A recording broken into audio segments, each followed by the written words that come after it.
Hello students.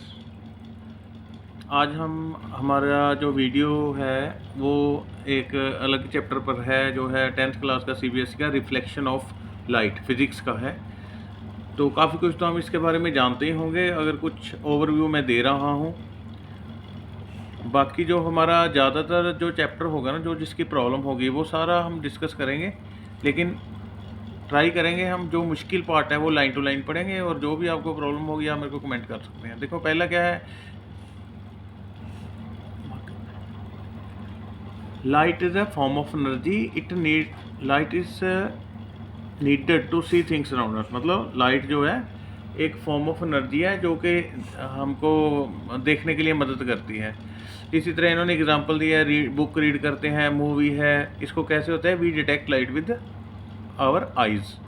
तो अलग अलग ऑब्जेक्ट हैं भी हम उसके but eyes alone can't see an object. क्योंकि लाइट उन पे गिरनी चाहिए। अगर कोई चीज़ अंधेरे में होगी तो हम कैसे देख सकेंगे। और उसमें आगे लिखा हुआ है, इट इज़ ओनली, ठीक है, it is only when light coming from an object enters over eyes that we are able to see. मतलब कोई ऑब्जेक्ट तब दिखेगा हमें जब कोई लाइट वो ऑब्जेक्ट छोड़ रहा है, या वो थोड़ी रोशनी में है, वो फिर लाइट छोड़ेगा तो फिर वो हमारे आइज़ में आएगी, तो तब उसकी इमेज बनेगी। तो इसमें आगे क्या होता है, light enable us to see object from which it comes और from which it is reflected. मतलब जिस ऑब्जेक्ट से लाइट रिफ्लेक्ट होती है हमको वही चीज़ दिखती है। तो इसमें आगे कॉन्सेप्ट आ जाएगा ल्यूमिनियस और नॉन ल्यूमिनस के। जैसे नॉन ल्यूमिनस है, लुमिनस वो होता है जो कि जैसे अपनी लाइट हो किसी की, जैसे हम कोई बल्ब जगा देंगे तो उसकी अपनी लाइट होगी। जैसे सन है, सन की अपनी लाइट है ऑन। और ज़्यादातर तो ऑब्जेक्ट नॉन लुमिनस है क्योंकि उनकी अपनी लाइट तो है नहीं। तो उसके बिना एग्जांपल दी हुई है, जैसे फ्लावर है, चेयर है, टेबल, इनकी लाइट नहीं होती है। तो जो मतलब लाइट ये स्कैटर करते हैं वो ल्यूमिनस ऑब्जेक्ट से आती है, तभी ये स्कैटर करते हैं, हमको दिखाई देती है। मेन ये थोड़ा छोटा सा ही पार्ट है, ये ज़्यादा पार्ट नहीं है। ठीक है, आगे क्या है, आगे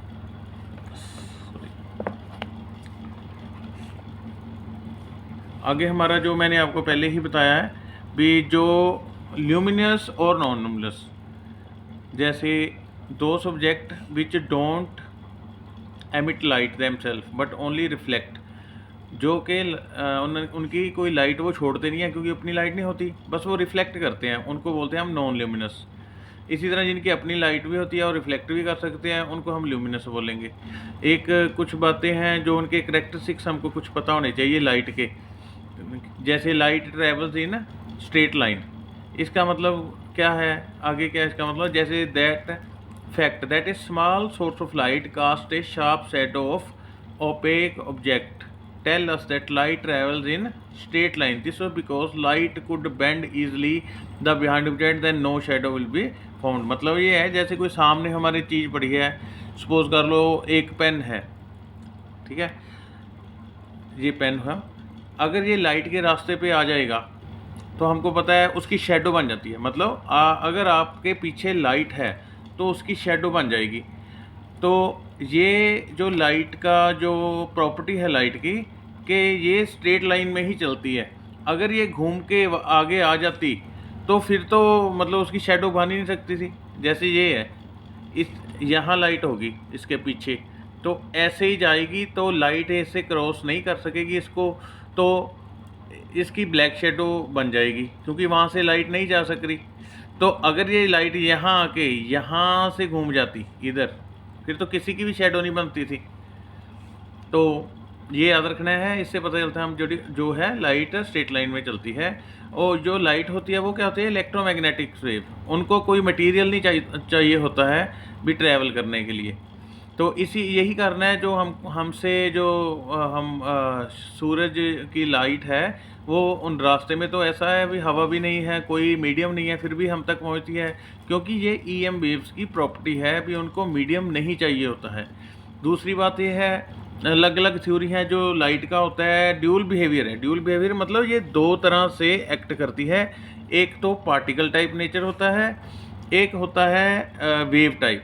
तो अकॉर्डिंग टू पार्टिकल जो नेचर है, ये कहता है light is composed of particle which travel in straight line at high speed. जो हमने बात करी है अभी, ये जो प्रोटॉन होते हैं ना, सॉरी, पार्टिकल होते हैं या फोटॉन्स भी कह सकते हैं, ये एक स्ट्रेट लाइन में चलते हैं। और दूसरी बात क्या है, इसका हम वेव नेचर देखते हैं। और कुछ चीज़ें ऐसी हैं जिसको हम, जैसे कुछ फिनोमेना है, रिफ्रैक्शन, रिफ्लेक्शन, डिफ्रैक्शन, जैसे ये दिए हुए हैं, पोलराइजेशन वगैरह, जहाँ मतलब ये जो कुछ फिनोमेना है, इनको वेव नेचर के हिसाब से ही आप डिफाइन कर सकते हो, एक्सप्लेन कर सकते हो, लेकिन पार्टिकल के उससे नहीं कर सकते। पार्टिकल नेचर के बेस पे नहीं कर सकते। पार्टिकल नेचर पे के बेस पे क्या कर सकते हो, जैसे फोटो इलेक्ट्रिक इफेक्ट होता है। अगर किसी को नहीं पता तो फोटो इलेक्ट्रिक इफेक्ट क्या होता है, the amount of the it is the phenomena of ejection of an electron when the light of suitable frequency falls on it. मतलब क्या है, ये इलेक्ट्रॉन निकालने का फिनोमेना है सरफेस, मेटल सरफेस से, जब कोई लाइट सुइटेबल फ्रिक्वेंसी की किसी मेटल पे गिरती है। सुइटेबल फ्रिक्वेंसी क्या है, अभी किसी एटम मेटल को जो बॉन्डेड इलेक्ट्रॉन है कम एनर्जी चाहिए, किसी को ज़्यादा चाहिए। जितनी कम से कम एनर्जी चाहिए उतनी या उससे ज़्यादा फ्रिक्वेंसी की और इंटेंसिटी की लाइट जब उस पर गिरेगी, तभी वो जो होगा, तभी इजेक्शन इलेक्ट्रॉन की होगी। मतलब जो फिनोमेना है फोटो इलेक्ट्रिक इफेक्ट का तभी होगा। तो दो नेचर हो गए। इसी तरह इन्होंने यही जो लिखा है, डबल नेचर होता है लाइट का। It exhibit property of both wave and particle. मतलब वेव की तरह भी होता है, पार्टिकल की तरह भी होता है। ये आगे जो कुछ आएगा तो उसमें पता चलता है, वेव नेचर और पार्टिकल नेचर दोनों को एक्सप्लेन किया जाता है। वो इस कोर्स से बाहर है। और डी ब्रोगली ने ये बताया था भी किसी भी पार्टिकल नेचर है जो उसके साथ जो वेव एसोसिएटेड है वो कैसे कैलकुलेट करनी है, और वो आपके इसमें नहीं है तो हम नहीं बात करेंगे। आगे है रिफ्लेक्शन ऑफ लाइट। ये सभी को ही पता है रिफ्लेक्शन ऑफ लाइट क्या है। The process of sending back rightly when right rays when fall on surface of an object is reflection. Means क्या है, जब कोई लाइट किसी सरफेस से गिरती हैं और उनको वो रिफ्लेक्ट बैक वापस भेज दिया जाता है सरफेस के द्वारा, उसको हम बोलते हैं रिफ्लेक्शन। जैसे ये लाइट है, आ रही है, इसको स्ट्राइक किया इस सरफेस पे और ये वापस भेज देगी। ठीक है। आगे ये बात है, जो शाइनिंग सरफेस होते हैं, स्मूथ सरफेस होते हैं, वो ज़्यादा लाइट सेंड करते हैं वापस। जो इतने शाइनिंग नहीं होते, रफ सरफेस है, वो कम करते हैं। जैसे ये बोला गया है, the object having polished shining surface reflect more light than object having unpolished dull surface. अब इसका एक प्रैक्टिकल यूज़ बताता हूँ जो आपको कहीं भी बुक में नहीं मिलेगा और भी कहीं नहीं मिलेगा। जो लोग बॉडी बिल्डिंग करते हैं, आप कभी भी देखना, अगर आप शीशे में देखोगे ना, जहाँ लाइटें लगी हुई हैं शीशे में, जैसे जिम, अच्छे जिम होते हैं, वहाँ देखोगे तो वहाँ आपकी क्लैरिटी थोड़ी ज़्यादा दिखेगी। और बजाय के और कहीं भी देख लेना, चाहे आप अपने घर भी देख लेना, ठीक है, लेकिन शीशे में जब भी आप देखोगे क्लैरिटी थोड़ी ज़्यादा दिखेगी, क्योंकि वो उससे जितनी लाइट गिरती है ना, उससे काफ़ी ज़्यादा उसको रिफ्लेक्ट बैक कर देते हैं। ठीक है, इसीलिए ऐसे इसी कारण से जो हमारे नज़दीक कई चीज़ें हैं हमें दिखती हैं। जैसे हमारे घर में सामान है, जैसे इन्होंने लिखा है, कोई भी चीज़ हमें इसलिए दिखती है because we know object kept in room can be seen from all part of the room. This is due the fact that usually because of its rough surface object reflect light in all this direction. Rough surface होने के कारण ये सभी जगह जो light को scatter कर देता है। स्कैटरिंग ऑफ लाइट का हमको पता है। Since the reflected light reaches all part of room the object can be seen from all. क्योंकि जो रिफ्लेक्टेड लाइट है एक डायरेक्शन में है तो नहीं, किसी भी जगह में रिफ्लेक्ट हो सकती है। जो सभी जगह में रिफ्लेक्ट होगी कमरे के सारी जगह में, तो उसको देखा, किसी भी चीज़ को फिर देखा जा सकेगा। और जैसे सबसे अच्छा रिफ्लेक्टर जो माना जाता है, काफ़ी अच्छा माना जाता है, वो है सिल्वर मेटल। ये अच्छा रिफ्लेक्टर माना जाता है। इसलिए जो हमारे घर में शीशे होते हैं उनके पीछे जो लाल सा रंग होता है वो इसी का होता है। ये लिखा हुआ है देखो, ordinary mirrors are made by depositing a thin layer of silver metal on back side of plain glass sheet. The silver layer is then is protected by a coat of red paint. The reflection of light is a plane mirror. In a plane mirror takes place at a silver surface. क्योंकि reflection क्या होगी, क्योंकि जो हमारा जो light आएगी, आपने देखा होगा अगर वो कोटिंग ना हो तो इमेज ही नहीं बनती। फिर जैसे आपने देखा होगा कई बार विंडो होती है हमारी, अगर आप विंडो से देखोगे तो आपको अपना फेस नहीं दिखेगा या बहुत कम दिखेगा। उसका कारण क्या है, उसमें से लाइट बीच में से आर पार हो गई, मतलब जिस अगर हम टेक्निकल लैंग्वेज में बोलेंगे वो उससे रिफ्रैक्ट होगी, ना कि रिफ्लेक्ट नहीं हुई, रिफ्रैक्ट हो गई। तो क्यों, वहाँ रोकने वाला ही कुछ नहीं है, रिफ्लेक्ट बैक करने के लिए भी तो कोई मटेरियल चाहिए। थोड़ा बहुत रिफ्लेक्ट होगी, ज़्यादातर वो रिफ्रैक्ट हो जाएगी, कुछ एब्जॉर्ब हो जाएगी थोड़ी बहुत। तो इसको रिफ्लेक्ट करने के लिए क्या ज़रूरी है, सिल्वर। सिल्वर क्या करेगा, अगर पीछे, अगर वैसे भी आप किसी, जैसे मैंने विंडो की बात की है, आप उसके पीछे अखबार भी लगा देंगे ना, तब भी वो कुछ आपको इमेज पहले से अच्छी दिख जाएगी।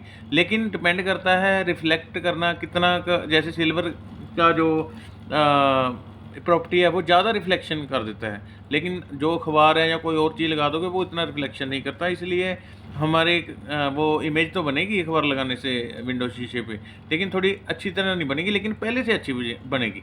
आगे ये बताया है, in ever everyday life we use plane mirror of different shapes of size depending upon where they are being used in laboratory.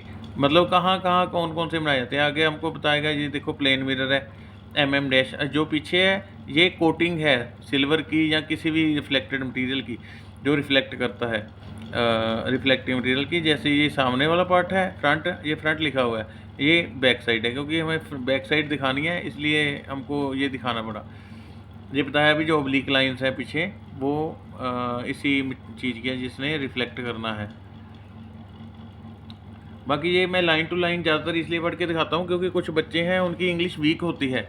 अगर आप कहेंगे तो मैं इंग्लिश लिखना भी सिखा दूँगा। इंग्लिश ऐसी होगी कि आप बिल्कुल ही बुक जैसा लिखेंगे, क्योंकि हमारा चैनल अभी शुरू ही किया है, तो इसको थोड़ा ग्रो करने में मदद करो, क्योंकि जितना मैं कर सकता हूँ उससे अभी थोड़ा मैं कम कर रहा हूँ, क्योंकि मेरे को पता नहीं है अभी कितने देर बाद वीडियोस हमारे चलेंगे।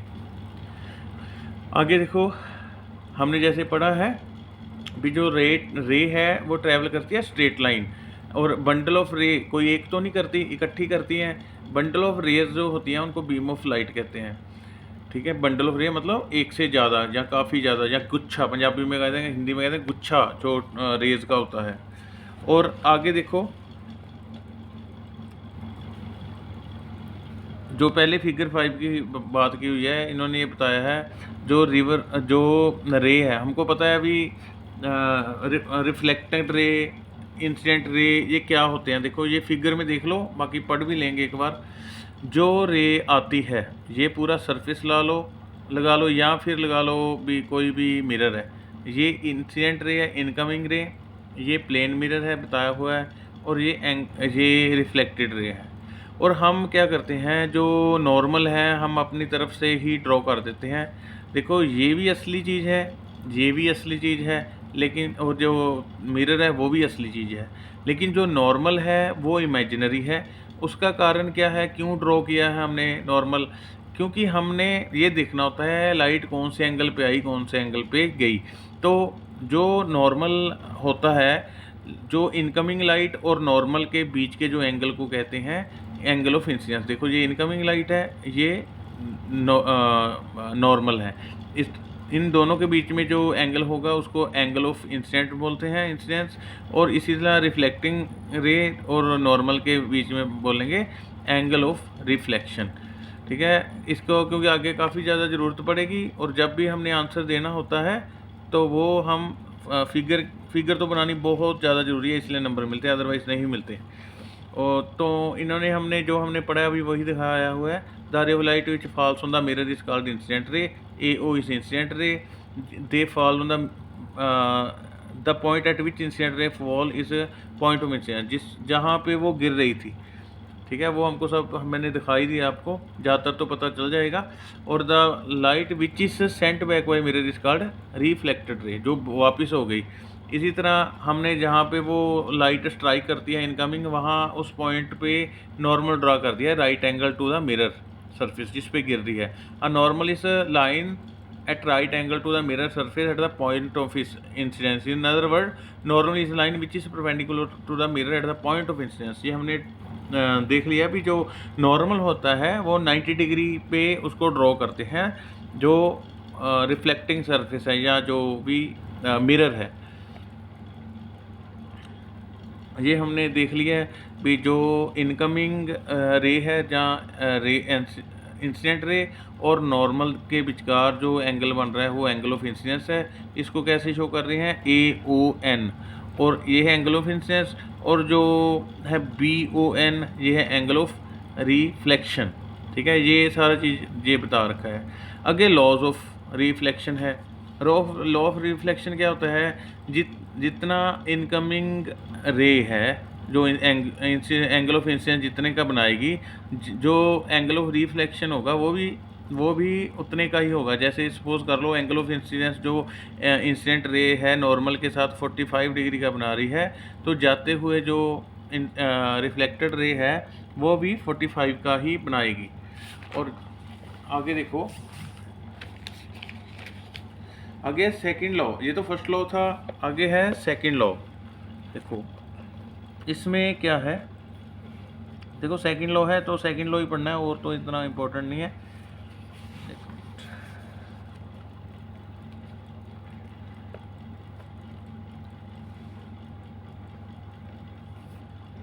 ये वही है, angle of incidence equal to angle of reflection, angle I equal to angle R. इन्होंने एग्जांपल दिया है, जैसे मैंने 45 दिया था, इन्होंने 2 एग्जांपल दी थी, 35। तो इन्होंने लिखा in every case the angle of reflection remains equal to the angle of incidence.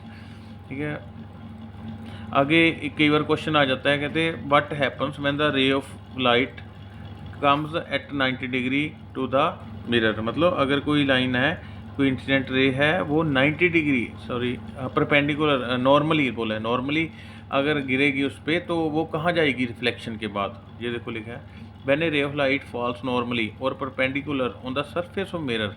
तो सीधी सी बात है, अगर नॉर्मली है इस, क्योंकि हम जितने भी एंगल मेज़र करते हैं वो विद रिस्पेक्ट टू नॉर्मल करते हैं। जैसे ये एंगल है 35 का है, देखो ये वाला, मतलब इसमें और इसमें अगर हम इसको रे को इधर इधर लेके आई जाएं, इधर इधर इधर इधर, तो क्या होगा, वो एंगल कम होता जाएगा, तो एक टाइम पे 0 हो जाएगा।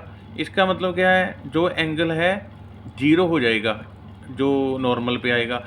हमने फिर लॉ पढ़ा हुआ है भी जितना एंगल ऑफ इंसिडेंस होता है उतना ही एंगल ऑफ रिफ्लेक्शन होता है। मतलब जिस एंगल पे रेज आएंगी उसी एंगल पे जाएंगी, तो वो वही रास्ता अपना रीट्रेस कर लेंगी।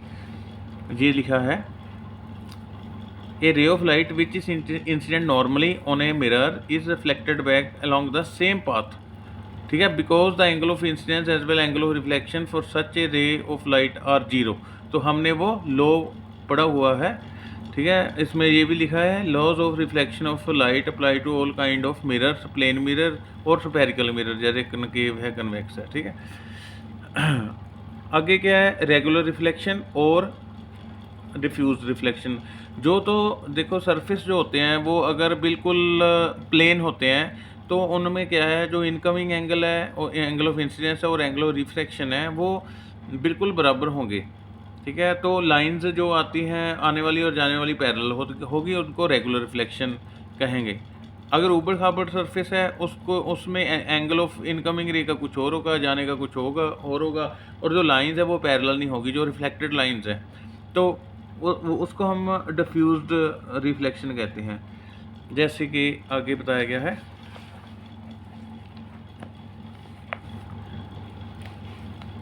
ये देखिए, ठीक है ना, ये स्मूथ सरफेस है, जो दूसरा है वो स्मूथ नहीं है, अलग अलग एंगल बनते हैं। लिखा है all the particles of the smooth surface are facing in one direction due to the angle of incidence for all rays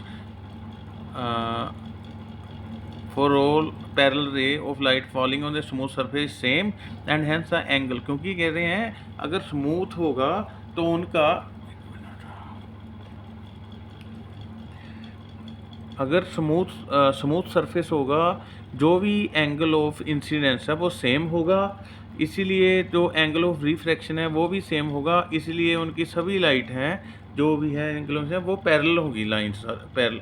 तो अगर डिफ्यूज्ड है तो डिफ्यूज्ड में क्या होगा, इनमें क्या है, जो जो लाइट है वो रिफ्लेक्टर अलग अलग जगह होगी, इनकी जो आएंगी तो पैरेलल लेकिन जाएंगी पैरेलल नहीं, तो एंगल ऑफ जो रिफ्लेक्शन है वो बिल्कुल अलग अलग अलग हो जाएगा। तो इससे क्या होगा, वो लाइंस पैरेलल नहीं होगी। तो ये कहाँ होता है, देखो क्या लिखा है, in this case parallel light don't remain parallel, incident rays don't remain parallel after reflection, they are scattered in different direction. The diffused reflection is also called irregular reflection or scattering. The diffused reflection of light takes place from the rough surface, like ये बताए हुए हैं कौन से, for example a parallel beam of light falls on rough surface of a sheet of paper. The light is scattered by making reflected rays in different direction, thus sheet of paper produce diffused reflection of light. इसमें क्या है, अलग अलग बताया हुआ है कहाँ diffused होगा, कहाँ रेगुलर होगा। इन्होंने 2-3 चीज़ें बताई हैं पेपर वगैरह, वो diffused reflection of light produce करते हैं, मतलब स्कैटरिंग उसकी डिफ्यूज्ड होती है।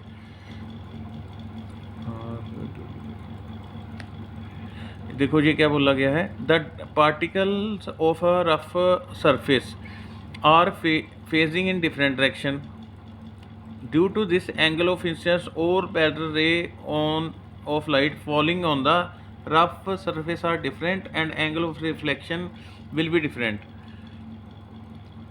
तो इन्होंने ये बोला है क्योंकि उनमें हर एक पार्टिकल है जो उनमें जो रेज स्ट्राइक करेंगी उनका जो एंगल ऑफ इंसिडेंस सेम नहीं होगा, डिफरेंट होगा। तो लॉ के हिसाब से जो एंगल ऑफ रिफ्लेक्शन है वो भी डिफरेंट होगा फिर। तो उनमें जो लाइंस होंगी पैरेलल नहीं होगी रेज, रिफ्लेक्टेड रेज, इसीलिए वो जो होगा डिफ्यूज्ड रिफ्लेक्शन कहेंगे हम उनको। आगे हमारा ये टॉपिक है ऑब्जेक्ट और इमेजेस एंड इमेजेस। देखो ऑब्जेक्ट तो वही ही है, कोई भी जो लाइट अपनी या किसी द्वारा जो उसको लाइट मिली है उसको रिफ्लेक्ट कर दे। जैसे कि हम ये पढ़ सकते हैं, object has a meaning anything which gives out light rays either its own और reflected by it is called object. Object का मतलब जो कोई भी चीज़ हो जो अपनी लाइट या अपनी या किसी की लाइट रिफ्लेक्ट कर रही है। और ऑब्जेक्ट होते हैं अलग अलग तरह के, 2 तरह के होते हैं। एक तो कहते हैं पॉइंट ऑब्जेक्ट जो बहुत स्मॉल होते हैं, एक लार्ज ऑब्जेक्ट होते हैं उनको कहते हैं एक्सटेंडेड ऑब्जेक्ट। और ये दोनों तरह का हम आगे पढ़ेंगे। इसी तरह जो इमेज है, इमेज भी क्या होती है, it is an optical appearance produced when light rays are coming from an object are reflected from a mirror। मतलब क्या है, इमेज कब फॉर्म होती है, अभी जब कोई असली ऑब्जेक्ट की रेज जब जाती हैं मिरर में तो वो उसको रिफ्लेक्ट कर देता है, तो तब इमेज बनती है। जैसे एग्जांपल है, जैसे हम अपने मिरर में इमेज देखते हैं तो मिरर में जो इमेज दिखती है हमको ये लगता है भी जितना हम आगे हैं इमेज उतनी ही पीछे बन रही है, मतलब वो अंदर बन रही है, उसके शीशे के पीछे है, वो शीशे पर नहीं होती, शीशे के पीछे होती है। और ऐसी जो इमेज होती हैं इसको हम वर्चुअल इमेज बोलते हैं, जो कि शीशे के पीछे होती है। अब जैसे हम सिनेमा हॉल में है तो वो भी इमेज असली तो वो भी नहीं होता, लेकिन वो जो बनती हैं वो स्क्रीन पे बनती है। जैसे we see the mirror is actually reflector of our surface our face and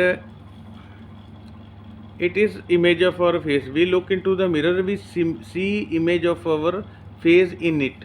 in ये देखो, the image of our face appear to be situated behind the mirror. ठीक है, इसमें हमको बिहाइंड द मिरर लगती है। While watching a movie in the cinema hall we see the images of actor and actress on the cinema screen.